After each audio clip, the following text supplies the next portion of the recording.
Hello, people. So sorry that I never got a devotional out yesterday. Just stuff, happening. But I'm back on track. 1 Peter chapter 4, verse 10 is going to be our focus. So we're going to be camping here just for a couple of days. I hope that's okay. It's a beautiful verse that talks about the wonder of God's grace. Now, many of us understand God's grace because it's the saving grace.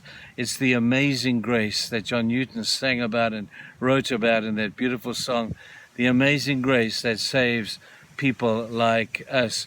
But grace is more than just that. I want to suggest there's a couple of other aspects to grace that you may find interesting, and I hope will really bless you as well. I want to talk first of all about the pursuing grace of God. This verse talks about administering God's grace in its various forms. We spoke about the saving grace aspect, but this grace that I want to talk today is the pursuing grace of God. God pursues you. He's after you. He's got your number. He knows where you live. And He's pursuing you all the time in an endeavor to offer to you His saving grace. Ever since the fall of man in the Garden of Eden, God has never given up on getting you back. He's never given up on pursuing you because His grace sustains it and His love for you. Now, this pursuing grace began, as I said, back in the garden after Adam and Eve had sinned and had fallen, and they tried to hide from God. And then they came to God after He said, "Why are you hiding?"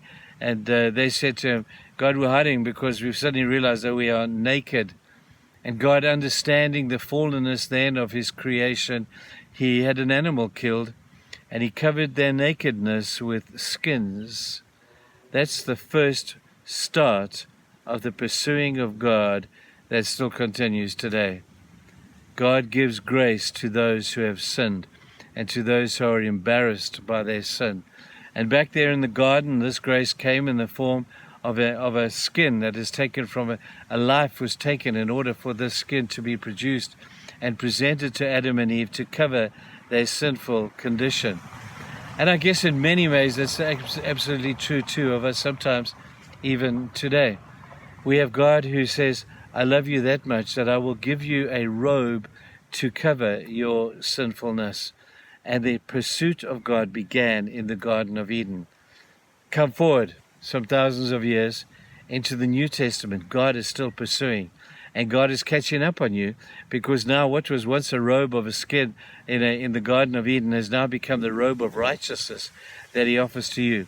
To take off that old robe of skin that was messed up and was defiled and was of no use to anyone. And God says, get rid of that robe because I'm going to offer you a better one, a glorious one, a robe of righteousness. Jesus told a number of parables, and He spoke about this robe a number of times. He spoke about this robe in the context of a king who had a party, invited a whole bunch of people to come to the party, and they didn't want to come. And so He said to His servants, go and pursue these people. I want that party filled. I want that place to be filled because I have something to bless these people with. And so they went into the highways and the byways, and they pursued the people who the world thought didn't deserve to go to the party. When the king came to the party, the place was full, and he was overjoyed until he saw one man. And he saw this man, he was wearing his old robe, his old skin that would have been issued back in the Garden of Eden to try and cover his nakedness or his sinfulness. And so he goes to this man and he says, so how did you get into this party that I'm having? And he said, it was easy. I just walked in the door and I found my way in. And God said to him, but where's your robe? He says, no, I know the guy at the door was issuing a whole bunch of robes out, telling us to give our old one in. But hey, God, you know what? I've done some really good stuff to this robe. I've done a whole bunch of good works. Stuck a patch on this hole here. It was a bit of a mess up there.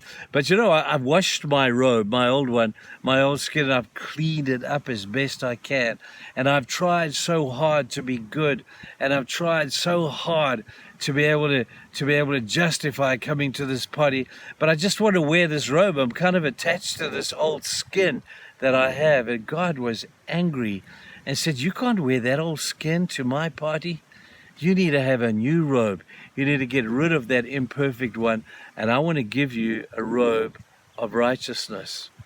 Well, the guy didn't want to let go of his robe, and he got cast out of the party. You see, if you want to go to the party, you've got to wear the right kit. You've got to wear the right robe. And if you wanted to come in someday into the presence of God in eternity, if you want to have a decent relationship with God right now, you've got to be wearing the right robe. The invitation is always there. God is pursuing you. He wants you. He will go to the highways and the byways to get you. But he wants to offer to you a substitute robe, a new one, a perfect one. It's called the robe of righteousness. And this is the robe that Jesus would give to you. Now, those are all beautiful pictures, aren't they? I hope you understand them, because it's so imperative. You want to come to the party of God, you need to have got rid of your old skin. Useless to you. Don't try and patch it. Don't try and wash it. Don't try and make it look better than it is.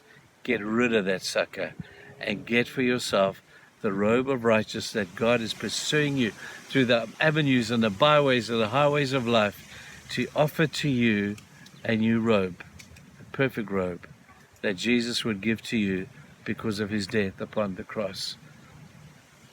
I really hope that you have received of that robe today. I really hope that you will have taken God up on his offer to give it to you. He's offering it to you. You have to take it and receive it. I hope you've done that. If you have, welcome to the party. See you soon. Bye-bye.